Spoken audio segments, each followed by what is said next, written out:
मेरा नाम शालू है। मेरा पति हर समय लड़कियों के चक्कर में पड़ा रहता था। ना घर के खर्च के लिए मुझे पूरे पैसे दिया करता था और ना ही मुझे पत्नी होने का हक दिया करता था। मेरा ससुराल यह सब देखकर बहुत खुश होता था। मैं अपना खर्च पूरा करने के लिए ऑनलाइन टीचिंग करती थी, तो वह पैसे भी मेरा पति जबरदस्ती करके मुझसे छीन कर ले जाता था। एक दिन अचानक उसकी माँ की मौत हो गई, तो उसकी बहन मेरे पति से कहने लगी कि भैया अपनी पत्नी को तलाक दे दो। अपनी बहनों के कहने में आकर मेरे पति ने मुझे घर से निकाल दिया। मैं मायके पहुंची तो भैया और भाभी ने वहां मेरा जीना दुश्वार कर दिया। मेरी जिंदगी बड़ी मुश्किल से गुजर रही थी। मैं हर रोज रोते रोते ऊपर वाले से प्रार्थना करती थी। अचानक एक दिन दरवाजे पर दस्तक हुई और मैं खामोशी से अपने कमरे में बैठी हुई थी। दिल बहुत ज्यादा उदास हो रहा था। जिस इंसान के लिए मैंने अपना सब कुछ बर्बाद कर लिया था, वह इंसान मेरी कदर तक करना नहीं जानता था। कदर करना तो बहुत दूर की बात है, वो मुझे देखना भी पसंद नहीं करता था। अभी मैं आगे कुछ सोचती, इस समय मेरा मोबाइल बजने लगा था। मैंने अपना सर झटक कर मोबाइल देखा तो सामने एक अजनबी नंबर जगमगा रहा था। मैं समझी कोई क्लाइंट होगा, इसलिए कॉल रिसीव कर ली थी। हेलो हेलो हेलो कहते ही एक आदमी की आवाज़ मेरे कानों से टकराई थी। आप मिस शालू बात कर रही हैं? उसकी बात पर मैं फौरन चौंक गई थी। मैंने कहा, जी बताइए कौन बात कर रहा है। मेरा सिर्फ इतना ही कहना था कि अगले ही लम्हे फ़ोन बंद कर गया था।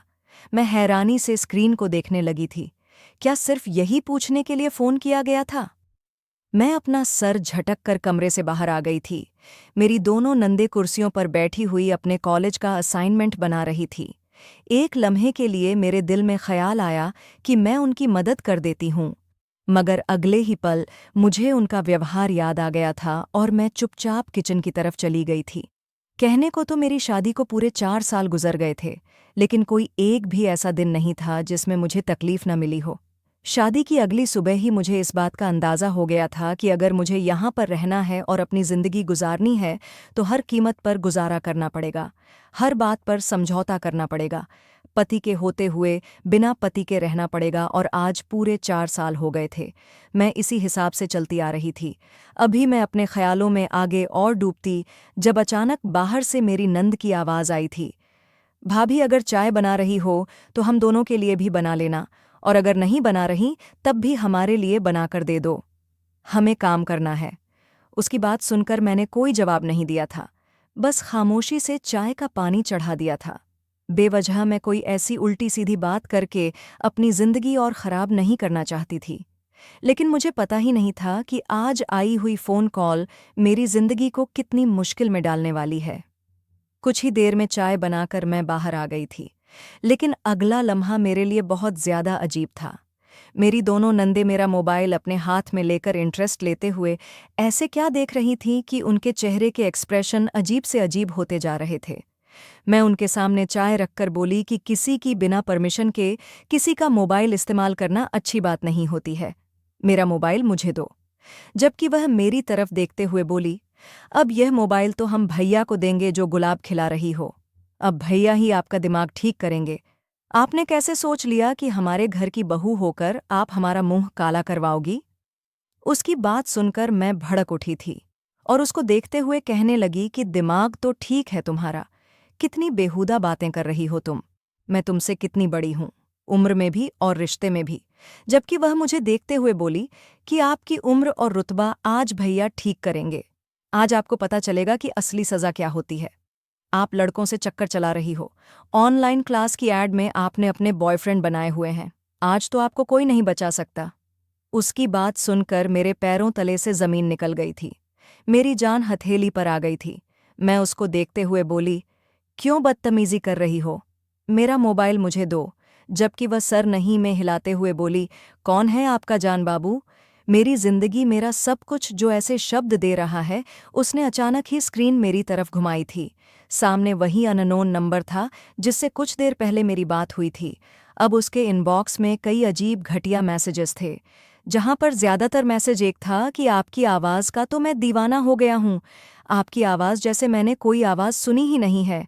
आपकी सुरीली आवाज़ आज मेरे कानों में रस घोल चुकी है। मैं कल भी फ़ोन करूँगा। मैं आपका फ़ैन हो गया हूँ। जिंदगी रही तो आपसे मुलाकात के लिए भी जरूर आऊंगा। जबकि मैं उसको देखते हुए बोली, देखो मेरी बात पर भरोसा करो, यह एक अननोन नंबर था। तुम मैसेज ध्यान से रीड करो, तुम्हें समझ आ जाएगा कि वह क्या कहना चाहता है। मैंने सिर्फ हेलो कहा था और उसने मुझसे सिर्फ इतना पूछा था कि क्या आप मिस शालू हैं। मेरे जवाब देते ही उसने फौरन फोन काट दिया था। इससे ज्यादा मेरी उससे कोई बात नहीं हुई थी। मेरी बात सुनकर वह दोनों कहने लगी कि आखिर आप अजनबी नंबर उठाती ही क्यों हो। हम तो नहीं उठाते, हमारे पास भी अक्सर ऐसे कॉल आते रहते हैं, लेकिन आप ही ऐसी उल्टी सीधी हरकतें करती हो। आपको लगता है कि हम पागल हैं। आज आने दो भैया को और मम्मी को भी। आज फैसला होकर रहेगा कि आप जैसी औरत हमारे घर में नहीं रह सकती। आपकी वजह से तो हम भी बदनाम हो जाएंगे। कुछ समय के बाद हमारी भी शादी की उम्र हो जाएगी और रिश्ते के लिए हमें खूब बेइज्जत किया जाएगा, जिसका सामना करने की हम में बिल्कुल भी हिम्मत नहीं है। आ जाए एक बार मम्मी और भैया घर पर, दोनों को आपकी हकीकत दिखाई जाएगी। उनकी बातें सुनकर मेरे हाथ पांव ठंडे पड़ चुके थे। मैं उनके आगे हाथ जोड़कर बोली कि तुम दोनों मेरी बात का विश्वास करो, प्लीज। तुम दोनों की बातों से मेरा घर बर्बाद हो जाएगा। तुम्हारा भाई तो वैसे भी मौके की तलाश में रहता है मुझे डिवोर्स देने के लिए। मेरा घर बर्बाद करके आखिर तुम दोनों को क्या हासिल होगा। मैं तो कभी तुम दोनों से उलझती भी नहीं हूँ, हर काम खामोशी से कर देती हूँ, तुम लोगों की हर बात मानती हूँ। जबकि मेरी दूसरी ननंद मुझे पीछे की तरफ धकेलते हुए बोली कि इमोशनल ब्लैकमेलिंग अपने घर जाकर करना, अब जाओ यहाँ से, हमारे सर पर सवार मत हो। उसकी बात सुनकर मैंने गहरी सांस ली थी और उसको देखते हुए बोली थी कि फिलहाल मेरा मोबाइल तुम लोग मुझे दे दो। तुम्हें अपने भैया से जो कहना है कह देना, मगर मेरा मोबाइल तो मुझे दो। मेरी क्लास है, मुझे अटेंड करना है। मगर वह दोनों मोबाइल पीछे करते हुए कहने लगी कि नहीं नहीं, जब तक भैया नहीं आ जाते तब तक यह मोबाइल हमारे पास रहेगा और हम कोई फैसला नहीं कर सकते। अगर उन्होंने कहा कि आपको मोबाइल देना है तो हम आपको मोबाइल दे देंगे, लेकिन पहले भैया को तो मोबाइल में मौजूद मैसेजेस दिखा दें। कभी आपके पास मोबाइल जाते ही आप मैसेजेस को डिलीट कर दो और फिर हमारे पास कोई सबूत ही ना रहे बात करने के लिए। इसके अलावा तो आपके मोबाइल आज मिलने से रहा। ये कहते ही वह दोनों चाय के कप उठाकर अपने कमरे में चली गई थी, जबकि मैं वहीं अपना सर पकड़कर बैठ गई थी। यह क्या मुसीबत है जो मेरे गले लग गई थी। बेवजह की कॉल मैंने उठा ली थी।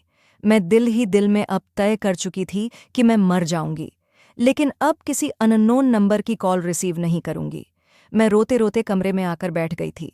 जिंदगी ने मुझे बहुत अजीब दौराहे पर लाकर खड़ा कर दिया था। मेरा पति एक वैन ड्राइवर था, वह हमें कॉलेज से लेने आता था।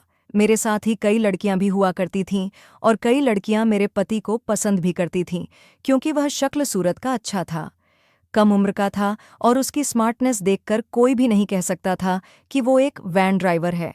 फिर इतना स्मार्ट तो फिर ऐसा इंसान किसको पसंद नहीं होगा। ऊपर से उनका अंदाज ही ऐसा था कि हर लड़की अपने आप खुद ही उन पर न्यौछावर करने को तैयार रहती थी। उसी दौरान उन्होंने मुझे प्रपोज किया था। मैं इनकार कर देना चाहती थी, लेकिन उनकी बातें मुझे उनकी तरफ अट्रैक्ट कर चुकी थीं। मैंने जब अपनी मम्मी को इस रिश्ते के बारे में बताया था तो उन्होंने मुझे मना कर दिया था। मेरी मम्मी का कहना था कि बेटी, जो लड़का सबसे बात करता है, जो लड़का रोज कई लड़कियां उठाकर उनके घर पर छोड़ता है, वह ठीक नहीं है, और ड्राइविंग लाइन में शामिल होने वाले जवान लड़के ज्यादातर ड्रिंक करते हैं। जबकि मैं अपनी मम्मी की बात सुनना चाहती ही नहीं थी। मैंने उनसे खूब झगड़ा किया था। हकीकत यह थी कि मुझे भी मेरे पति विकास बहुत पसंद थे। मैंने अपनी मम्मी से कहा था कि आप मेरी खुशी में खुश होना ही नहीं चाहती, बस हर समय मुझे अपने घर पर बैठाना चाहती हैं, ताकि आपकी बहुएं मेरा जीना दुश्वार करती रहें, या आप मेरी कमाई खाना चाहती हैं। दरअसल कॉलेज के समय भी मैं स्कूल में पार्ट टाइम टीचिंग करती थी, जिससे मुझे काफ़ी अच्छी सैलरी मिल जाती थी, जो आधी मैं रखती थी और आधी अपनी मम्मी को दिया करती थी। मेरी इस बात में शायद मेरी मम्मी का दिल तोड़ दिया था और वह मेरी शादी विकास से करवाने के लिए तैयार हो गई थी। मेरी मुलाकात जब मेरे विकास के घर वालों से हुई थी तो मैं काफ़ी हैरान रह गई थी।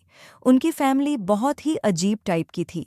बहनों की बातें, उनकी मम्मी का व्यवहार। मेरी मम्मी ने उन लोगों के जाने के बाद इस रिश्ते से मुझे साफ इनकार कर दिया था। उनका कहना था कि तुम इस घर में नहीं रह पाओगी बेटी, तुम एक अलग दिमाग की लड़की हो जिसने हमेशा आज़ाद जिंदगी गुजारी है। अगर तुम्हें अपनी जिंदगी गुजारनी है तो बेहतर होगा कि तुम किसी और को अपने लिए सेलेक्ट करो। ये तुम्हारी कोई चाहत पूरी नहीं कर पाएगा। इसकी माँ और बहनें इस पर हावी हैं। वहां तुम खुश नहीं रहोगी। जिस घर में बेटे पर उसकी माँ के साथ साथ बहनों का भी हुक्म चलता हो, जो अपनी बहनों का गुलाम हो, उस घर में कभी भी लड़की अपना हक लेने के लिए अपने पति से नहीं कह सकती। उसे बहुत सारी मुसीबतों का सामना करना पड़ता है। मुझे भी इन लोगों को देखकर यही लगता है कि तुम उनके यहाँ खुश नहीं रह सकोगी। इसलिए अभी समय है, संभल जाओ, मेरी बात मान लो। मगर मेरे दिमाग में तो सिर्फ और सिर्फ विकास की मोहब्बत बैठी हुई थी। उसकी मीठी मीठी बातें, उसके दिए हुए गिफ्ट, सुहाने सपने, इन सारी चीज़ों की वजह से मैं अपनी माँ को गलत समझने लगी थी और घर में झगड़ा शुरू कर दिया था। यही वजह थी कि मम्मी ने मजबूरन मेरी शादी विकास के साथ करवा दी थी। लेकिन विदाई के समय उन्होंने सिर्फ एक बात कही थी, यह रिश्ता तुमने अपनी मर्जी से किया है, तुम मरो या जियो, तुम्हारा संबंध अब इस लड़के से है और अब इसके घर वालों से है। मेरे दरवाजे पर आने की तुम्हें जरूरत नहीं है। तुम्हारे भाई शादीशुदा हैं। तुम्हारे पिता इस दुनिया में नहीं रहे तो बेहतर होगा अपना घर बसाना। मेरे घर पर आने की जरूरत नहीं है।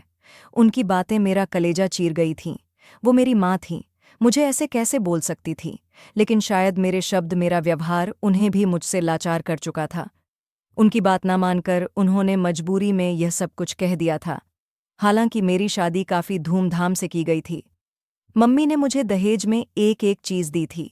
भैया ने मुझे सोने का सेट भी दिया था। जिंदगी मुझे सुहानी लगने लगी थी। लेकिन जैसे ही मैं विदा होकर अपने ससुराल आई तो यहाँ पर गुजरने वाला एक एक लम्हा मौत जैसा था। पूरा घर अंधेरे में डूबा हुआ था। सारे मेहमान शादी हॉल से ही चले गए थे। शायद मेरे ससुराल वालों का व्यवहार ही ऐसा था कि किसी ने भी घर आने की कोशिश नहीं की थी। मुझे लगा था कि मेरा स्वागत बहुत अच्छे और शानदार अंदाज में किया जाएगा, क्योंकि मैं इस घर की पहली बहू थी। मेरे साथ रस्मों रिवाज किए जाएंगे, जो नॉर्मली हर दुल्हन के साथ होते हैं। लेकिन मेरे साथ ऐसा कुछ भी नहीं हुआ था। मेरे पति की माँ और बहनें मुझे कार में ही छोड़कर खुद अंदर चली गई थीं। हैरानी तो मुझे इस बात पर हुई थी कि मेरा पति भी वहाँ मेरे साथ ठहरा नहीं था। यहाँ तक कि उन्होंने तो मुझे पलटकर देखना भी गवारा नहीं समझा था, बल्कि अपनी बहनों के पीछे ही हाँ हूँ करते हुए चले गए थे। मेरा दिल खून के आंसू रो रहा था। पहले दिन ही मेरे साथ ऐसा व्यवहार मुझे कुछ समझ नहीं आ रहा था। मैं क्या करूं? लेकिन हिम्मत करनी थी। सारी रात मैं गाड़ी में तो पागलों की तरह बैठकर नहीं गुजार सकती थी। मैं नई नवेली दुल्हन थी। किसी ने इस बात का भी लिहाज नहीं किया था। इसलिए हिम्मत करके गाड़ी से बाहर खुद ही आ गई थी और अपना लहंगा संभालकर खुद ही विकास के घर के अंदर दाखिल हुई थी। लेकिन दिल बहुत ज्यादा बोझल हो गया था। सब अपने कमरों में बंद हो गए थे। मैं नई नवेली दुल्हन लहंगा संभालते हुए उनके घर के आंगन में बिल्कुल अकेली खड़ी हुई थी। अक्सर विकास ने मुझे वीडियो कॉल पर अपना कमरा दिखाया था, इसलिए मुझे पता था कि उनका कमरा कौन सा है। मैंने गहरी सांस लेकर उनके कमरे की तरफ कदम बढ़ाए थे, लेकिन जैसे ही मैं करीब आई और मैंने अंदर से आती हुई आवाज़ सुनी तो मेरा पूरा शरीर पत्थर का बन चुका था। अंदर वह किसी लड़की से बेबी शोना करके माफ़ी मांग रहे थे। ऐसा लगता था जैसे किसी ने मेरी सांसें रोक दी हो। जिस इंसान की खातिर मैंने अपनी माँ को मायूस कर दिया था, अपनी विधवा माँ के सामने आकर खड़ी हो गई थी, अपने भाइयों से झगड़ा किया था, अपने आप को बर्बाद कर लिया था, वह इंसान शादी की पहली रात किसी दूसरी लड़की से माफ़ी मांग रहा था, जबकि अपनी पत्नी को बाहर गाड़ी में बैठा ही छोड़ आया था। इस ख्याल ने ही मेरी जान निकाल दी थी। लेकिन मैंने हिम्मत की थी और अपने आप को समझाया था कि हो सकता है वह मेरे साथ मजाक कर रहा हो। यह सोचकर मैं कमरे का दरवाज़ा खोलकर अंदर दाखिल हो गई थी। लेकिन यह मेरी गलत फहमी थी, जो कि कुछ ही लम्हों में ही दूर हो गई थी। मोबाइल ड्रेसिंग टेबल पर रखा हुआ था और वह पूरे तरीके से कान पकड़कर उठक बैठक कर रहे थे। अक्सर हम दोनों के बीच भी जब बहुत नाराज़गी हो जाती थी तो वह मुझे ऐसे ही मनाया करते थे। उनका अंदाज सबसे अलग था, जिसकी वजह से मैं बहुत जल्द ही उनकी तरफ अट्रैक्ट हो गई थी। मुझे देखते ही वह बुरी तरह से गड़बड़ा गए थे और जल्द ही मोबाइल बंद करके सीधे हो गए थे, जबकि मैं उनको देखते हुए बोली कि यह सब क्या है विकास? कौन थी यह लड़की वीडियो कॉल पर? जबकि वह फौरन बोले, कोई भी नहीं थी, मैं तो बस वीडियो बना रहा था ताकि कभी तुम नाराज़ हो जाओ तो मैं यह तुम्हें वीडियो दे सकूं। जबकि मैं सिर्फ नहीं, मैं सर हिलाते हुए कहने लगी कि आप बेवकूफ़ किसी और को बनाना। पीछे से लड़की की आवाज़ भी आ रही थी। मैंने कहा, ये सब क्या चल रहा है? विकास, कोई बात है तो तुम मुझसे शेयर कर लो। प्लीज, मेरी शादी की आज पहली रात है, उसे बर्बाद मत करो। मेरी बात सुनते ही वह अपना कॉलर सीधा करते हुए बोले कि बकवास बंद करो और यह फालतू के नाटक मत करो। जाओ, तुम फ्रेश हो जाओ, इसके बाद हम तसल्ली से बात करते हैं। मैं फौरन कहने लगी कि यह मुझसे किस तरह का व्यवहार कर रहे हैं आप? हमारी अभी अभी शादी हुई है। ना आपने मेरी तारीफ की है, ना मुझे कोई गिफ्ट दिया है, ना कमरे में मेरा कोई वेलकम किया गया। और यह कमरा किस तरह उजड़ा हुआ है? आपने कमरे में एक फूल भी नहीं लगाया। मैं आगे कुछ कहती, इससे पहले ही वह कहने लगे कि हो क्या गया है तुम्हें? अब क्या मैं तुम्हारे लिए अपने कमरे में फूल लगाता फिरूं? दरअसल मेरी मम्मी ने मना कर दिया था। उनका कहना था कि घर में जवान बहनें हैं, उनकी मौजूदगी में यह सब घटिया हरकतें नहीं होंगी। और फिर अब तुम आ गई हो ना घर में, इज्जत से तुम्हें बारात लेकर लेने गया था ना, तो अब क्या चाहती हो कि अपने घर में भी फिजूल खर्ची करूं, अपनी माँ और बहनों के सामने शर्मिंदा हो जाऊं? मैं ऐसा वैसा कुछ भी नहीं करूंगा। ऐसी घटिया हरकतें मुझसे नहीं आती, इसलिए तुम भी अपने दिमाग से उल्टी सीधी बातें निकाल दो। इतना कहते हुए ही वह वॉशरूम की तरफ चले गए थे, जबकि मैं बिल्कुल खामोश होकर बिस्तर पर बैठ गई थी। कमरे में मेरा ही दहेज था। यह तो तय था कि यह कमरा खाली होना था और यह इंसान मुझे जमीन पर बिठाने वाला था। मेरी आंखों में एकदम से नमी सी आ गई थी। अपने पति का यह व्यवहार मुझे बिल्कुल भी अच्छा नहीं लगा था। मुझे ऐसा लगता था जैसे कि मेरी जिंदगी की अनोखी शादी है, जहां पर पहली ही रात में लड़की के साथ ससुराल वालों ने और पति ने ऐसा व्यवहार किया है। वरना आम तौर पर शादी करके जब दुल्हन घर आती है तो घर वालों की खुशी अलग ही होती है और उसके पति की खुशी के तो ठिकाने ही नहीं होते, खासकर तब जब लड़के ने अपनी पसंद की शादी की हो। लेकिन यहाँ तो ऐसा वैसा कुछ भी नहीं था। मैं घबराई हुई नज़रों से उस मोबाइल को देखने लगी थी, जिसके सामने अभी कुछ देर पहले मेरे पति खड़े उठक बैठक कर रहे थे। कुछ सोचकर मैंने अपने कदम मोबाइल की तरफ बढ़ाए थे। दिल अजीब सी कंडीशन में जाकर डूब गया था। मैंने कांपते हुए हाथों से मोबाइल उठाया था। जैसे ही मोबाइल खोला तो इत्तेफाक से वह मोबाइल लॉक भी नहीं था। मैं फौरन व्हाट्सएप पर गई और अगला लम्हा मेरी जान निकाल देने वाला लम्हा था। वहां पर लगभग 4 लड़कियों को आई लव यू का मैसेज भेजा गया था। मैं जैसे जैसे चैट्स पढ़ रही थी, मेरे बदन से पसीना पानी की तरह बहने लगा था। मेरी आंखों में आंसू आ गए थे। दिल में दर्द की एक तेज लहर उठी थी और मेरे हाथ कांपने लगे थे कि आखिर मेरे साथ यह क्या हो गया था। मुझे कुछ भी समझ नहीं आ रहा था। अभी मैं तीसरी प्रोफाइल खोलती, उसी पल वॉशरूम का दरवाज़ा खुल गया था और मेरे पति भी धीरे धीरे चलते हुए मेरे करीब आ गए थे। मैं कुछ कहती इससे पहले ही वह मेरे हाथ से अपना मोबाइल झपटते हुए बोले कि तमीज़ नहीं है तुम्हें थोड़ी सी भी, इंसान की कुछ प्राइवेसी भी होती है। मेरी बिना इजाज़त तुम मेरे मोबाइल में कैसे घुस सकती हो? जबकि मैं उनको देखते हुए कहने लगी कि मैं आपकी पत्नी हूँ, मेरी शादी हुई है आपके साथ। अब आपकी हर चीज़ पर मेरा हक है और आपको मेरी हालत दिखाई नहीं देती। पहली ही रात में आपने मेरा भ्रम तोड़ दिया। मैं आप पर कितना भरोसा करती थी। आप कितनी लड़कियों के पीछे पड़े हुए हैं या आप किन लड़कियों से बातें करते हैं? आपको थोड़ा भी एहसास है कि आप कर क्या रहे हैं? मैंने आपके साथ कितने सुहाने सपने देखे थे। आपने वादे किए थे और क्या-क्या नहीं कहा था। आपने मुझसे मगर शादी की पहली रात ही आपने सब कुछ बर्बाद कर दिया। आज की रात आपके साथ खुशी-खुशी रहना चाहती थी, लेकिन यह जो सब मैं देख रही थी, इन सब ने मेरा सुकून बर्बाद कर दिया है। जबकि वह मुझे देखते हुए कहने लगे कि शालू, यह सारी लड़कियां टाइम पास है। मुझे तुमसे ही तो मोहब्बत थी और देखो मुझे मेरी मोहब्बत मिल गई है। मेरी मोहब्बत आज मेरे घर में मेरे कमरे में मौजूद है। वह धीरे धीरे मेरा हाथ पकड़ चुके थे और कहने लगे कि देखो, तुम रोना बंद करो, तुम छोड़ो इन सब चीज़ों को। आज हम दोनों की सुंदर और हसीन रात है। तुम इन बातों को नज़रअंदाज करो और बस मुझे फ़ील करो। यह कहते हुए ही वह मेरे करीब आने लगे थे, जबकि मेरी नज़र भटक भटक कर ड्रेसिंग टेबल पर रखे हुए उनके मोबाइल पर जा रही थी और दिल लगातार खून के आंसू रो रहा था। वह धीरे धीरे अपनी हद पार कर रहे थे, मेरे करीब आकर आज की रात के सारे हक ले रहे थे। लेकिन जो तकलीफ मुझे हो रही थी, मैं शब्दों में बयान नहीं कर सकती थी। सारी रात मेरी अजीब तरीके से गुजर रही थी। कहने को हर लड़की के लिए यह रात बहुत ही सुंदर होती है, उसकी जिंदगी की सबसे स्पेशल रात और यादगार रात, लेकिन मेरे लिए वह रात सबसे बदतर रात थी। अगली सुबह का सूरज पूरी तरह से रोशन हो चुका था। मेरी आंख बाहर होते हुए शोर से खुली थी। मैं फौरन ही उठकर बैठ गई थी। कमरे में विकास कहीं भी नहीं थे। वो कहाँ थे मुझे नहीं पता था, लेकिन बाहर से किसी के लड़ने और रोने की बुरी तरह से आवाज़ें आ रही थीं। मैं चुपचाप उठकर बाहर की तरफ आई थी। साड़ी का पल्लू अच्छी तरह से अपने सर पर रख लिया था, लेकिन जैसे ही मैं बाहर आई तो अगला लम्हा मेरे लिए मौत के बराबर था।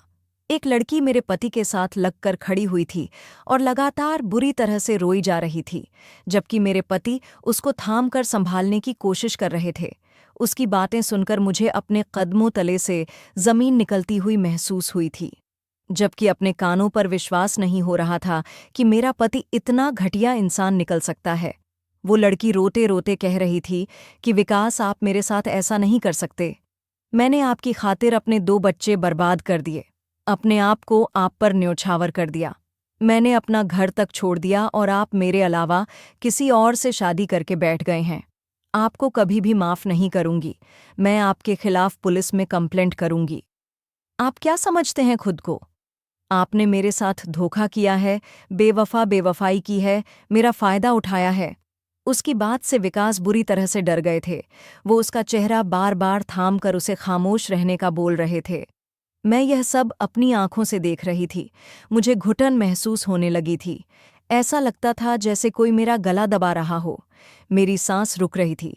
वह लड़की आगे कुछ कहती, इससे पहले ही मेरी आंखों के सामने अंधेरा छाने लगा था और मैं कब बेहोश हो गई मुझे पता ही नहीं चला। फिर उसके बाद जिंदगी ऐसे ही चलती रही। धीरे धीरे अपने पति की हर हरकत मेरी आंखों के सामने आने लगी। सास और नंद का व्यवहार मेरे साथ गलत रहा, लेकिन फिर भी मैंने सब कुछ बर्दाश्त किया, क्योंकि मैं अब इस घर में आ चुकी थी।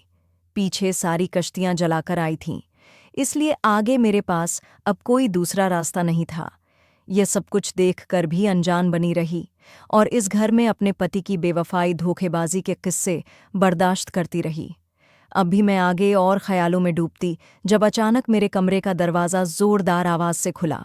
मैं कुछ कहती, इससे पहले ही विकास मेरे करीब आए थे और मेरा बाजू थामकर मुझे दीवार के साथ लगाते हुए कहने लगे कि तुम्हारी हिम्मत कैसी हुई मेरी नाक के नीचे गुल खिलाने की? मेरी पत्नी होकर तुम दूसरे मर्दों के साथ संबंध में रहती हो। अब समझ आया मुझे कि तुम इतना चिढ़ते क्यों हो। जबकि मैं उनसे दूर होते हुए बोली, मैं आपसे नहीं बल्कि आप मुझसे चिढ़ते हैं और आपके लिए मैं अनजान हूँ। आप नहीं, आप मुझ पर गलत इल्ज़ाम लगा रहे हैं। मेरा किसी के साथ कोई संबंध नहीं है। आप पढ़े लिखे हैं, मेरा मोबाइल देख सकते हैं और उन मैसेज को भी देख सकते हैं जिनको आपकी बहनें गलत रंग देकर आपके सामने बयान कर रही हैं। मेरी बात सुनकर अचानक उन्होंने एक जोरदार थप्पड़ मेरे मुंह पर मार दिया था और मुझे देखते हुए कहने लगे कि तुम्हारा मतलब क्या है? मेरी बहनें पढ़ी लिखी नहीं हैं, एक तुम ही पढ़ी लिखी हो, टीचर हो। जबकि मैं फौरन से ही बोली थी कि मेरा ऐसा कोई मतलब नहीं है। आप क्यों मेरे साथ इस तरह का बर्ताव करते हैं? विकास, बस बहुत हो गया। बर्दाश्त करते करते बर्दाश्त की भी एक हद होती है। आपको मुझ पर रहम नहीं आता? मैं रोते हुए बोली थी। मेरी आंखों से लगातार आंसू बह रहे थे, जबकि वह मुझे देखते हुए बोले कि मेरे सामने रोने धोने का नाटक मत करना। मैं अभी तुम्हारा मोबाइल देखकर आ रहा हूँ, उसमें पैसे आए हुए हैं। मैंने एक स्क्रीनशॉट देख लिया है, जिसका मतलब है कि तुमने पैसे निकाल भी लिए हैं। मुझे पैसे दो, मुझे काम से जाना है। इन फिजूल बातों के लिए मेरे पास टाइम नहीं है। उनकी बात सुनकर मेरी आंखों में आंसू आ गए थे। मैं उनको देखते हुए कहने लगी कि मेरे पास भी कोई फिजूल के पैसे नहीं हैं आपको देने के लिए। मैं बहुत मेहनत से पैसे कमाती हूँ। सारे पैसे आप ले जाते हो और फिर भी इल्ज़ाम मुझे ही दे रहे हो। बस बहुत हो गया। मैं इस तरह अब आप पर अपने पैसे बर्बाद नहीं कर सकती। मैं आपको अपने पैसों में से अब एक फूटी कौड़ी भी नहीं दूंगी। मेरी बात सुनते ही उन्होंने मुझे मजबूती से थाम लिया था और दीवार के साथ लगा दिया और मेरे चेहरे को दबोच कर कहने लगे कि ज़्यादा होशियार बनने की कोशिश मत करो। जितना कहा है उतना करो। पैसे दो, वरना तुम्हें यहीं जिंदा ज़मीन में गाड़ दूंगा। आखिर तुम समझते क्या हो अपने आप को? क्या मुझे पता नहीं है तुम्हारी हरकतों के बारे में? और क्या मुझे ये नहीं पता कि तुम्हारी कमज़ोरी मेरे पास है? अगर तुमने मुझे पैसे नहीं दिए तो तुम्हारे हर स्टूडेंट को तुम्हारे खिलाफ कर दूंगा। उल्टी सीधी बातें उनके पेरेंट्स को बताऊंगा। फिर वह सब तुमसे तंग आ जाएंगे। फिर देखूंगा कि कौन सा स्टूडेंट पढ़ता है तुमसे। इसलिए बेहतर यही है कि मुझे पैसे देकर मामला यहीं पर ख़त्म कर लो। उनकी बात सुनकर मेरा दिल बुरी तरह से दुखा था। कभी कभी मुझे हैरानी होती थी कि वह कितने घटिया इंसान हैं। वह अपना मकसद पूरा करने के लिए किसी भी हद तक जा सकते हैं। जिंदगी इतनी तंग हो जाएगी, मैंने यह कभी सोचा भी नहीं था। अपने आप को संभालते हुए धीरे धीरे कदमों से मैं अलमारी की तरफ बढ़ी थी। अभी कुछ दिन पहले ही मेरी सैलरी आई थी, मगर कहते हैं ना कि आने से पहले ही ऊपर वाला फैसला कर देता है कि कौन सा पैसा कहाँ खर्च होगा। शायद मेरे पैसे भी हर बार तय हो जाते थे। तभी तो मेरा पति मेरे पैसे आने के बाद फौरन मुझसे छीन लिया करता था। मेरे पैसे इस घटिया इंसान के हाथों में ही खर्च होते थे। मैंने रोते हुए अपनी सारी सैलरी उसके हाथ में थमा दी थी, जबकि वह मुझे देखते हुए कहने लगा कि आज प्रगति को डेट पर ले जाऊंगा और हर रात के लिए मेरे कपड़े निकाल देना, वो ब्लैक शर्ट और ग्रे वाली पट निकाल देना और साथ में मेरा ब्लैक कोट भी निकाल देना। वो थोड़ा लुक अच्छा आ जाएगा, मैं उसके लिए कोई गिफ्ट लेकर आता हूँ। वह मेरी जान जलाकर कमरे से चले गए थे। मैं रोते रोते वहीं जमीन पर बैठती चली गई थी और सोच रही थी कि क्यों मैंने इस इंसान को पसंद किया था। वह कौन सी घड़ी थी जिसमें इससे मोहब्बत करने लगी थी, इसकी बातों में आ गई थी, और क्यों मेरी इसके साथ शादी हो गई। मेरी आंखों पर पट्टी बंध गई थी जो मैं इस इंसान पर भरोसा कर बैठी, और आज इसके घर में इसके अत्याचार बर्दाश्त कर रही हूँ, इसका धोखा बर्दाश्त कर रही हूँ, इसकी बेवफाई को सह रही हूँ, और अपनी आंखों के सामने देखती हूँ कि यह मेरा हक दूसरी लड़कियों को देता है। मेरे दिल में जो तकलीफ थी वो मैं शब्दों में बयान नहीं कर सकती थी। मैंने अपने आंसू साफ कर लिए थे और घसीटती हुई खुद को अलमारी के करीब ले आई थी। मुझे पता था अगर मैं इस घटिया इंसान के कपड़े नहीं निकालूंगी तो बेवजह ही वह घर जाकर मुझ पर चीखेगा, चिल्लाएगा, मुझे तंग करेगा, मुझ पर हाथ उठाएगा, और मुझ में अब और उसके अत्याचार सहने की बिल्कुल भी हिम्मत नहीं बची थी। जल्दी जल्दी मैंने उसके कपड़े निकालकर प्रेस कर दिए थे और बाहर आकर अपनी नंदू से मोबाइल ले लिया था, क्योंकि तकरीबन आधे घंटे के बाद मेरी क्लास थी। मैंने जल्दी जल्दी मुंह हाथ धोया था। रोने की वजह से मेरा चेहरा काफ़ी लाल हो गया था, आंखें सूज गई थीं। मैं दिखने में बदसूरत नहीं थी, बल्कि काफ़ी अच्छी थी। शादी से पहले कई लोग मेरे दीवाने थे, कई रिश्ते मेरे लिए आते थे, लेकिन मैं सिर्फ विकास के लिए ही पागल थी। और कहते हैं ना, जब आप हजारों को ठुकराकर किसी एक को सिलेक्ट करते हो तो वह आपको कहीं ना कहीं छोड़ देता है। मेरे साथ भी कुछ ऐसा ही हुआ था, बल्कि मैं तो इस इंसान के प्यार में इतनी अंधी हो गई थी कि अपने घर वालों की बात भी ना मान सकी, जिसकी सज़ा मैं आज भुगत रही हूँ। वक्त धीरे धीरे गुजरने लगा था। सारी चीज़ों को ढंग देते देते आधा घंटा बीत गया था और अगले ही लम्हे मैंने अपनी क्लास शुरू कर ली थी। मैं एक साथ 2 बच्चों को इस समय ट्यूशन देती थी। वो दोनों बच्चे खामोशी से अपनी बुक्स लेकर बैठे थे, जबकि मैं पूरी तरह से उन्हीं पर ध्यान देकर पढ़ाने लगी थी। मेरे साथ अभी कुछ देर पहले जो हुआ था, फिलहाल मैंने उसको अपनी ज़िंदगी से निकाल दिया था, क्योंकि इतने साल मैंने इस घर में सब कुछ नज़रअंदाज करके ही गुजारे थे। अगर मुझे अपने करियर पर फोकस करना था तो मैं सिर्फ और सिर्फ आज के बारे में सोचना चाहती थी। बीते हुए समय और आने वाले समय दोनों मैंने एक तरफ कर दिए थे, और शायद यही मेरी जिंदगी की सबसे बड़ी गलतियां थीं जिन्हें मैं खुद करती जा रही थी। क्लास मैंने लगभग 1 घंटे तक ली थी। होमवर्क वगैरह देकर मैं मोबाइल बंद करके चुपचाप वहीं बैठ गई थी। दिमाग पर अब दोबारा विकास और उनकी हरकतें सवार होने लगी थीं। शादी की सुबह बेहोश होने के बाद मेरी आंख अस्पताल के बिस्तर पर खुली थी। मैं कुछ देर समझ ही नहीं पा रही थी कि मैं कहाँ पर हूँ, लेकिन जैसे ही मेरा दिमाग अपने होशो हवास में आया था तो मैंने अस्पताल में हंगामा शुरू कर दिया था कि मेरे पति को बुलाओ, लेकिन वह तो जैसे अस्पताल में मुझे छोड़कर कहीं गायब ही हो गए थे। विकास का वजूद कहीं भी नहीं था, सिर्फ मेरे भैया अस्पताल में खड़े हुए थे। वह दोनों ही मुझे समझाने लगे थे कि तुम तसल्ली से काम लो, हम उससे बात करेंगे। मैंने उन्हें रोते हुए कहा था कि भैया, कल उसने मेरे साथ बहुत गलत किया, बल्कि मैंने उनको अपने साथ होने वाली पूरी बात के बारे में बता दिया था, और सुबह जो लड़की बोल रही थी उसके बारे में भी एक एक बात बता दी थी। मेरे एक भैया ने तो खामोशी से मेरी बात सुन ली थी, जबकि दूसरे भैया ने मुझे खूब जलील किया था। कहने लगे थे कि जब हम तुम्हें रोक रहे थे, तुम्हें समझा रहे थे, क्योंकि हम जानते थे कि वह लड़का और उसका परिवार ठीक नहीं है, तब तुम्हारी समझ में क्यों नहीं आई थी। हमने तुम्हें कितना मना किया था कि तुम यह सब मत करो, अपने कदम रोक लो। तब तुमने हमारी एक नहीं सुनी, बल्कि हमसे, अपने भाइयों से, अपनी माँ से बगावत पर उतर आई थी। तुम हमारी मर्जी के खिलाफ जाकर इस इंसान की तरफ हो गई जिसने तुम्हें कहीं का नहीं छोड़ा। मगर मेरे दूसरे भैया ने मेरा उस समय बहुत साथ दिया था और छोटे भैया को भी समझाया था कि इस समय हमारी बहन की हालत ठीक नहीं है, ये समय ऐसी बातें करने का नहीं है। हम विकास से बात करेंगे कि यह क्या तमाशा है, वह हमारी बहन को इस तरह रुसवा नहीं कर सकता। अब शादी हो चुकी है तो निभाना हर कीमत पर पड़ेगा। मगर कोई फायदा नहीं हुआ था। शाम के समय पूरी पंचायत बैठाई गई थी और जब विकास से बात की गई थी तो उनका परिवार हाथ खड़े कर चुका था। उनका कहना था कि अगर आप लोगों को और आपकी बेटी को हमसे इतनी ही परेशानी है तो अपनी बहन को ले जाओ, हमें कोई दिक्कत नहीं। हम अपने बेटे की कहीं दूसरी जगह पर शादी कर देंगे। वो लोग बहुत ही बगैरत थे, लेकिन हम इज्जतदार परिवार से संबंध रखते थे, फिर कुछ नहीं होना था। मेरे भाइयों ने मुझे ही समझाया था कि शादी से पहले तो जिंदगी में 1000 लड़कियां होती हैं, लेकिन शादी के बाद एक लड़की अपने पति को संभालती है तो अपने तरीके से। अब जब तुम उसके घर जा ही चुकी हो, उसकी पत्नी बन ही चुकी हो, तो फिर तुम्हें अपना घर खुद ही बनाना होगा। अपने पति को संभालो, वह संभल जाएगा। तुम पत्नी हो, तुम सब कुछ कर सकती हो। मम्मी ने यह भी कहा था और फिर उन्होंने एक ही बात कही कि देखो, यह रिश्ता तुमने अपनी पसंद से अपने लिए चुना था।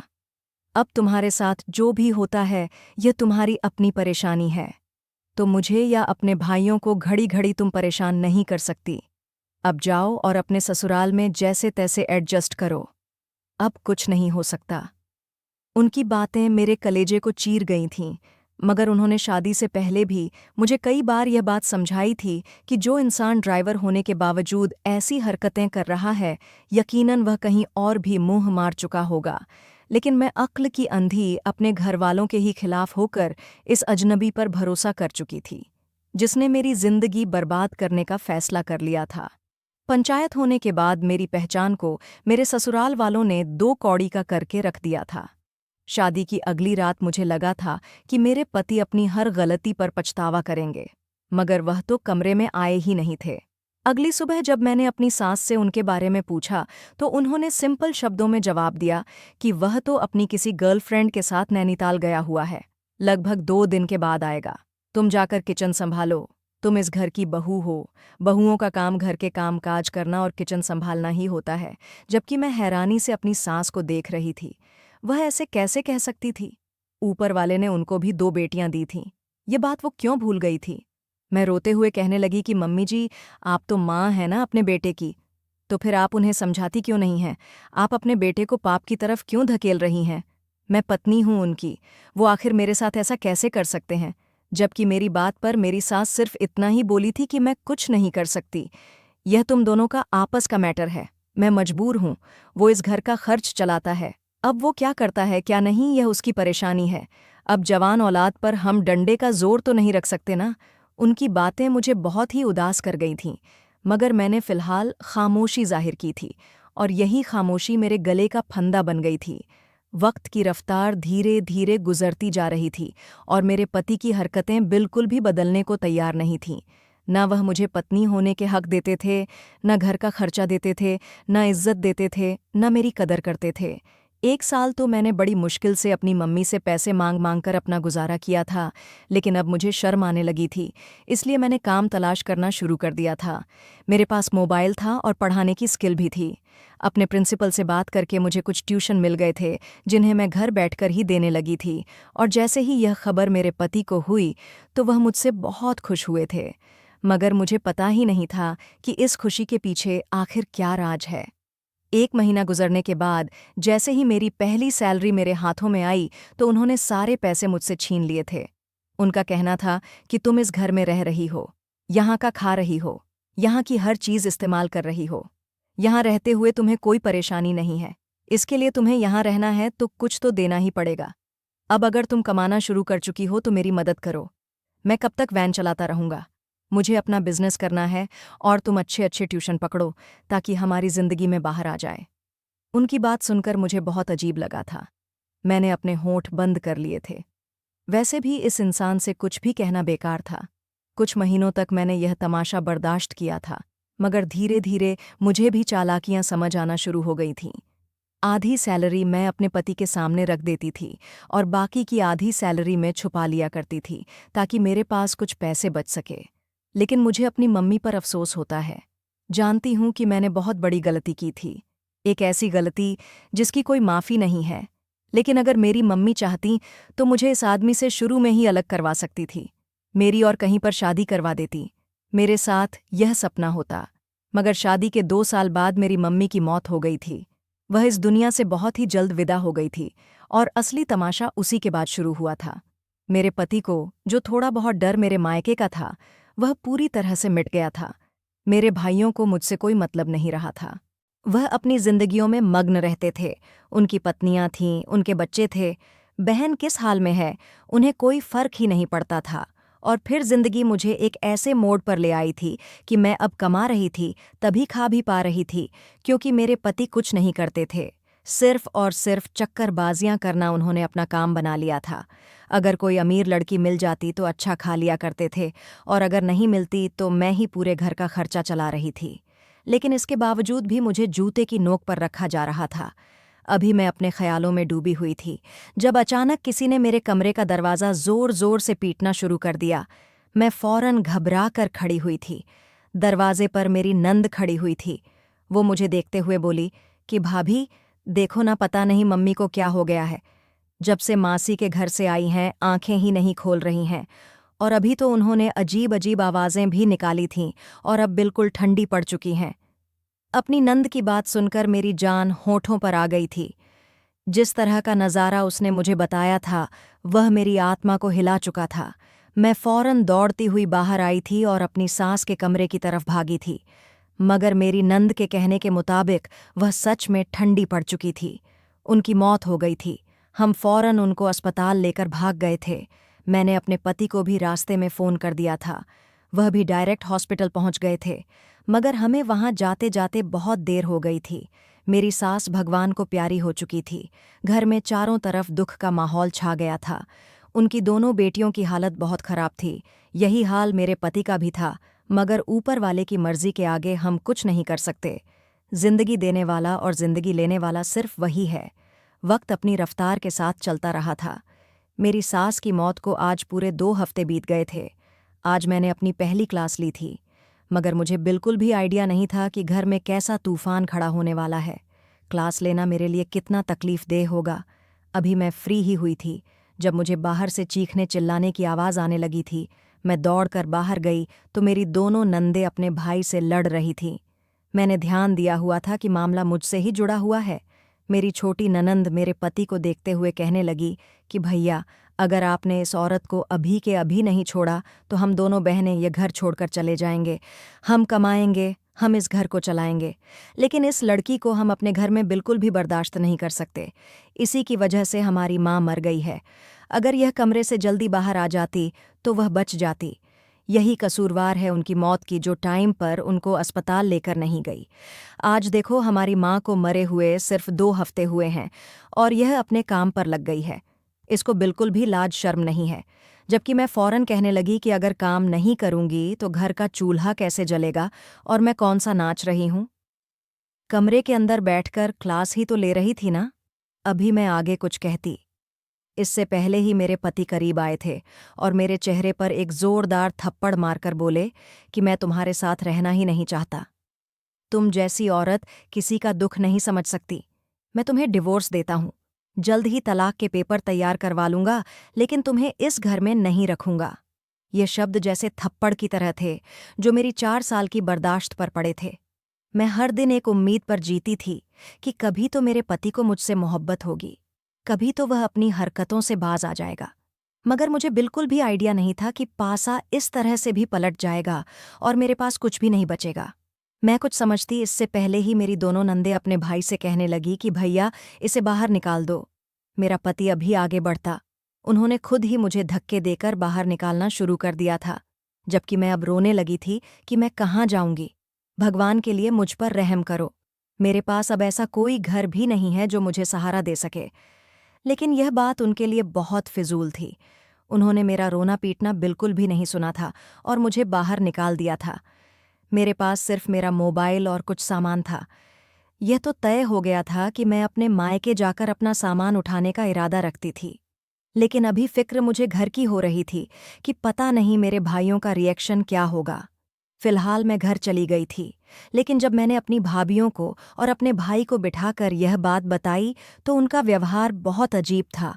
मेरी भाभियां तो मुझे सीधा सीधा कहकर अपने कमरों में चली गई थीं कि यह सब तुम्हारी अपनी गलतियों का नतीजा है। जब मम्मी तुम्हें रोक रही थीं तो तुम खुद ही आवारा बनकर विकास से शादी करने के लिए पागल हो रही थीं। अब जो भी तुम्हारे साथ हुआ है बिल्कुल ठीक हुआ है। ये शब्द मेरे लिए किसी मुसीबत की तरह थे। मुझे समझ आ गया था कि यहाँ मेरा अब गुजारा नहीं होगा। वक्त की रफ्तार कभी थम नहीं सकी है और ना ही कभी थम पाएगी। मैं मम्मी के कमरे में रह रही थी, लेकिन मेरे लिए बहुत मुश्किलें खड़ी कर दी गई थीं। छोटी भाभी के बच्चे मम्मी के कमरे में रहने लगे थे। उन बच्चों को भी मुझसे तकलीफ होने लगी थी। मुझे उन माँओं पर हैरानी होती है जो अपने छोटे छोटे बच्चों को अपनी बुआ के लिए इतनी गलत गलत बातें सिखा देती हैं। मैं इन सारी माँओं को सैल्यूट पेश करना चाहती हूँ जो अपने बच्चों को समझाती हैं कि मासी और मामा तो बहुत अच्छे हैं, लेकिन बुआ और चाचा बिल्कुल भी अच्छे नहीं हैं। उनके कार्य पर मैं सलाम करती हूँ। वक्त और तेज़ी से गुजर रहा था और यहाँ रहते हुए मुझे 2 हफ्ते बीत गए थे। मैं क्लास भी नहीं ले पा रही थी क्योंकि इस समय मेरी तबीयत भी ठीक नहीं चल रही थी। मैं अपने कमरे में बिल्कुल खामोश बैठी हुई थी। जब एक दिन अचानक मेरे दोनों भाई मेरे कमरे में दाखिल हुए तो मुझे लगा कि शायद वो मुझे हौसला देने के लिए आए हैं, लेकिन अंदर आते ही जो बात उन्होंने कही थी वह सुनकर मैं हैरान रह गई थी।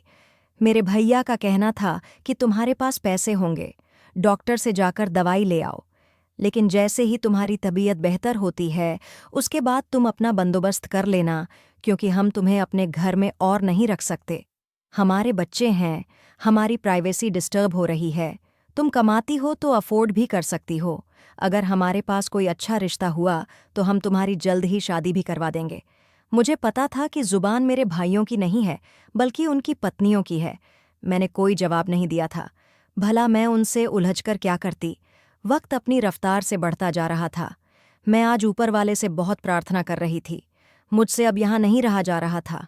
छोटी छोटी बात पर ताने मिलना एक इंसान को बर्बाद कर देता है। मेरे पति से तो मेरा संबंध पूरी तरह से खत्म हो गया था। उसने मुझे तलाक भी दे दी थी।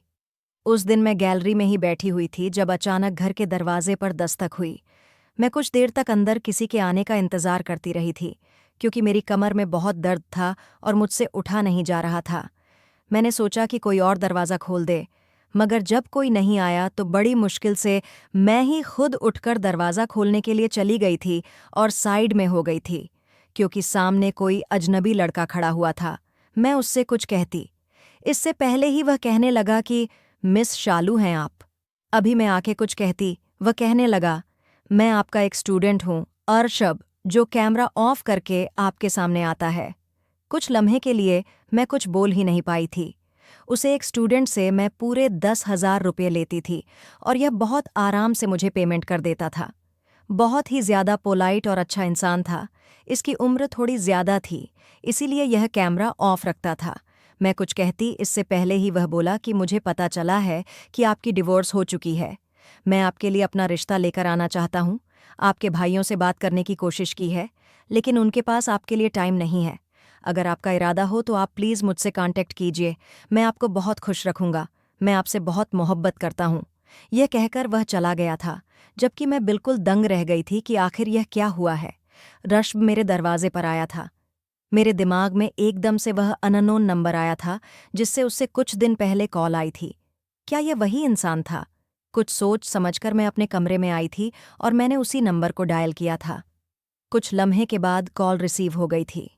मैं हेलो कहती, इससे पहले ही वह कहने लगा कि आई एम सॉरी, ये मेरा ही नंबर है।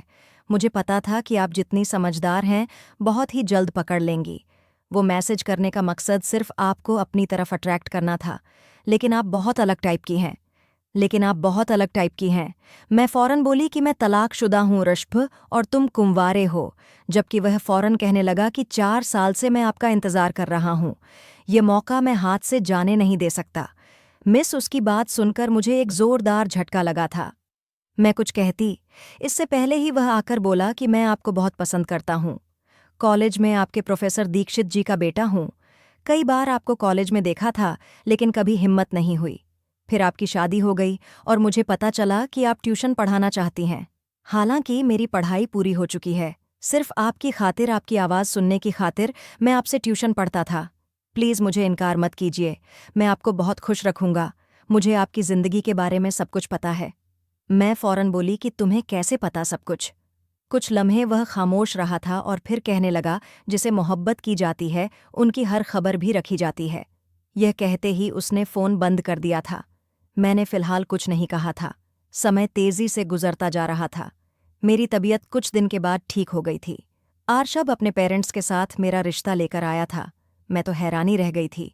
ये ट्यूशन क्लासेस मेरे लिए इतनी फ़ायदेमंद साबित होंगी, मैंने कभी सोचा भी नहीं था।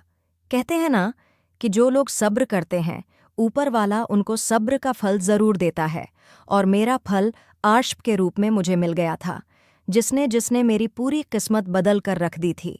लोग कहते हैं कि चमत्कार नहीं होते, मगर मैं कहती हूँ कि जब भगवान चाहे तो चमत्कार भी हो सकते हैं। ऊपर वाला सब्र करने वालों के साथ हमेशा रहता है। मेरी जिंदगी अब ऋषभ के साथ खुशहाली से गुजर रही है। मैं चाहती हूँ कि जिस तरह मेरी परेशान जिंदगी के हालात बदले, उसी तरह हर बेटी की परेशान जिंदगी के हालात खुशहाली में बदल जाएं और हर घर की बेटी खुश और सलामत रहे। दोस्तों, उम्मीद करती हूँ आपको हमारी कहानी पसंद आई होगी।